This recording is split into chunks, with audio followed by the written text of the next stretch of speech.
ಸ್ವಾಗತ ಸಮಿತಿಯ ಅಧ್ಯಕ್ಷರಾಗಿರುವಂಥ ಡಾಕ್ಟರ್ ರವೀಶ್ ಪಡುಮಲೆ ಅವರಿದ್ದಾರೆ. ಬನ್ನಿ ಮಾತಾಡ್ಸೋಣ. ನಮಸ್ತೆ ಸರ್. ನಮಸ್ತೆ. ನಮಸ್ತೆ. ಯಾವುದೇ ಒಂದು ಪುಣ್ಯಕ್ಷೇತ್ರದ ಬ್ರಹ್ಮಕಲಶೋತ್ಸವ ಆಗಿರ್ಬೋದು, ಅಭಿವೃದ್ಧಿ ಆಗಿರೋದ್ರಲ್ಲಿ ನಾವು ಕೂಡ ಭಾಗಿಯಾಗ್ತೇವೆ ಅಂತ ಹೇಳಿದರೆ ಯೋಗ ಭಾಗ್ಯ ಎರಡೂ ಬೇಕು ಅನ್ನುವಂಥದ್ದು, ಎರಡೂ ಒದಗಿ ಬಂದಿರೋದ್ರಿಂದಾಗಿ ಇಷ್ಟೊಂದು ದೊಡ್ಡ ಜವಾಬ್ದಾರಿ ಕೂಡ ನಿಮಗೆ ಸಿಕ್ಕಿರುವಂಥದ್ದು ಸರ್ ಬ್ರಹ್ಮಕಲಶೋತ್ಸವ.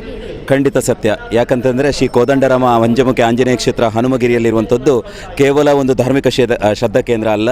ಈ ಧಾರ್ಮಿಕ ಶ್ರದ್ಧಾ ಕೇಂದ್ರದಿಂದ ಒಂದು ಸಮಾಜವನ್ನು ಕಟ್ಟುವಂಥ ಕೆಲಸ ನಡೀತಾ ಇದೆ.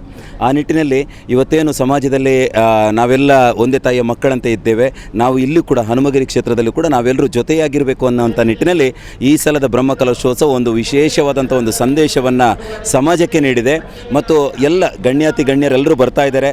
ಕಾರ್ಯಕ್ರಮ ಯಶಸ್ವಿಯಾಗಿ ನಡೀತಾ ಇದೆ.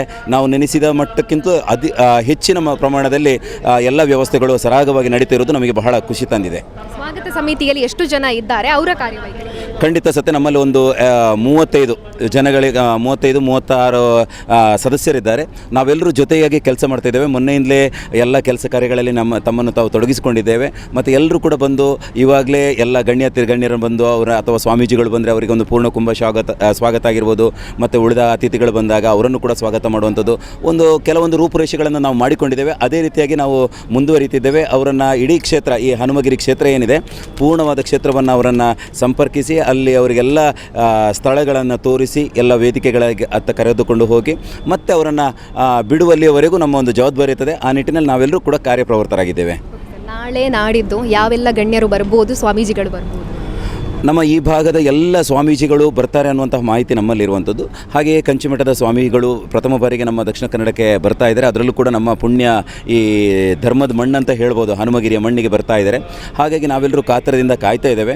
ಹಾಗೆಯೇ ಅನೇಕ ರಾಜಕೀಯ ನೇತರರಾಗಿರ್ಬೋದು, ಸಮಾಜದಲ್ಲಿ ಗುರುತಿಸಿಕೊಂಡಿರುವವರಾಗಿರ್ಬೋದು, ಅಥವಾ ಸಮಾಜದಲ್ಲಿ ಒಂದು ಒಳ್ಳೆ ಸಾಮರಸ್ಯದ ಬದುಕಿಗೋಸ್ಕರ ಜೊತೆಯಾಗಿರುವಂತಹ ವ್ಯಕ್ತಿಗಳಾಗಿರ್ಬೋದು, ಗಣ್ಯರೆಲ್ಲರೂ ಬರ್ತಾ ಇದ್ದಾರೆ.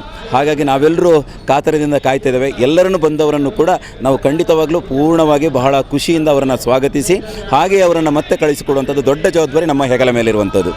ಯಾವುದೇ ಫಲಾಪೇಕ್ಷೆ ಇಲ್ಲದೆ ಈ ಒಂದು ಭಕ್ತಿಯಿಂದ ಸಮರ್ಪಣೆ ಮಾಡ್ತಾ ಇರುವಂಥದ್ದು, ನೀವು ಸೇವೆಯನ್ನು ಮಾಡ್ತಾ ಇರುವಂಥದ್ದು. ಹಾಗಾಗಿ ಹನುಮನ ಕೋದಂಡರಾಮನ ಆಶೀರ್ವಾದ ಸದಾ ನಿಮ್ಮ ಮೇಲೆ ಇರಲಿ ಅಂತ ನಾವು ಆಶಿಸ್ತೀವಿ. Thank you so much. ಸುದ್ದಿ ಚಾನಲ್, ಕ್ಷಣ ಕ್ಷಣದ ಸುದ್ದಿಗಾಗಿ.